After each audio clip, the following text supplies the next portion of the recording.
What's up, YouTube?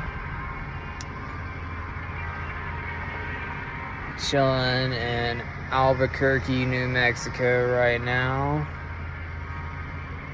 It's very sunny. It's not as hot as it was in Phoenix, which is pretty nice. Had one hell of a week. Really not a great week. You know? Swapped out my alternator. The alternator that I got last week, because there is a bad diode in that one, so I had to swap it out, put a new one in, and this one works pretty well. Hopefully it's there for the whole 100,000 miles. That's the plan. Got a new battery too, because I thought that it was initially the battery, but it ended up being the alternator, so I guess that's a plus. It's definitely a minus in other places, but kind of just reflecting on life and how much life really fucking sucks. It's like, it really just fucking constantly kicks you in the nuts. It's like, I can't really, alright, here's the thing. I think, like, the human person in his brain, it wants some kind of empathy amongst other humans, and it's so hard to meet another human that understands, or tries to understand at least, what this human is going through. And I think the common conception is that we're all going through the same thing. This is all the same bullshit. We don't have, your feelings are pretty much null. Whatever you feel is what you feel, but somebody else is feeling the exact same thing. Before, I went on this trip, I went to see a movie called Evil Does Not Exist. It's by the same guy who made that adaptation of Drive My Car.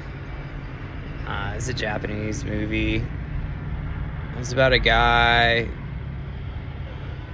who lived in a community in rural Japan, and a camping company came into the village and wanted to create a tourist destination out of the village and run sewage through their fresh water, and I don't know, but the movie was fine. It was a good movie, whatever. I think a lot about the title though, because I don't really know, because if evil doesn't exist,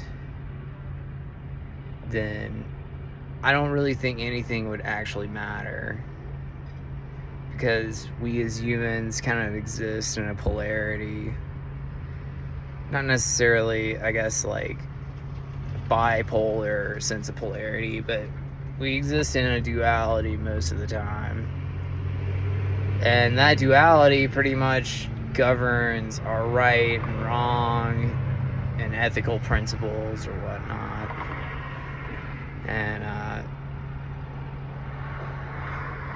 And I've been also listening to this podcast called My Friend the Serial Killer, about the serial killer Robert Carr from the 70s. And the journalist who covered him and actually rode, and he picked him up as a hitchhiker and didn't kill him. And you know, it's like, in the sense of like a duality, evil definitely exists in that realm. You know, I think like he didn't have good intentions. His intentions were to hurt people for his own sake. That's like, you know, what a serial killer does. It's like, it's the same way a meth head smokes meth, a serial killer fucking slits your throat. It's like what they enjoy doing. So, I guess what I'm trying to get at is that, you know, empathy is a complex thing. And when you can't get it anywhere, you really feel like, I mean, even your family, it's like your family, who your flesh blood, you know, it's like, even when you can't get it there, it makes life really hard. It makes life like fucking 15 times harder. And things become a lot more empty, and things become a lot more like saturated and watered down. And as a person who's grown up in the South, in Alabama, you know, there's a lot of like illogical reasoning that goes into how people treat other people. And it's like, you could say it's like that everywhere, but it's so like intense in its own way. And the South isn't really like, I mean, you could say that the South is different now. The South has evolved.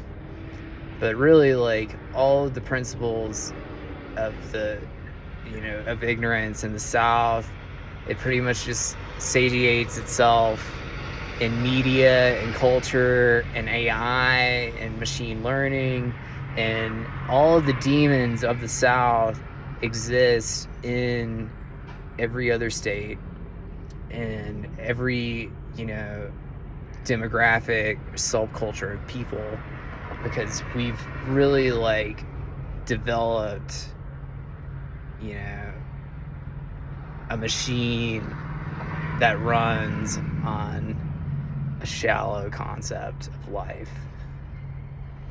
And, you know, it's like, what can I do about that? I can't fucking do anything. And, you know, I feel like I'm in a position now, any person, I mean, even if you're my age, if you're younger than me, if you're older than me, when you came out of that womb, like, all you ever really wanted was some kind of autonomy. You wanted control over yourself. And, I mean, people don't really care about that, I think. It's like, it's too intense for them to think about having, you know, control over their own life. They want other people to govern them. And they want people who feel like they know what they're doing. This is like one of the most common things about America, is it's how and why people get conned all the time and doing inane, stupid bullshit. It's why, I mean, in my opinion, it's why grandmas, you know, they get fucking phones scammed and shit like that. You know, it's like, it's just, people are more concerned about control than they are autonomy. And from control, they try and manipulate and, you know, take advantage of other people to create autonomy. And essentially to have money. And so, you know, if that is the case, if this is like the never-ending domino effect of America, you know, that I've got like an NSA probe up my ass all the time, trying to figure out if I'm gonna like walk in a fucking circle constantly, then like, I think that you should probably reevaluate. I mean, because I'm not getting a house anytime soon. I don't even know if I can fucking pay my rent. You know? It's like, I don't know if I can fucking pay my insurance. I don't know how long I can have this van. And nothing is happening. Nothing is happening. And when nothing is happening, I mean, you know, what is going to happen is the question. Well, that's all I got for you.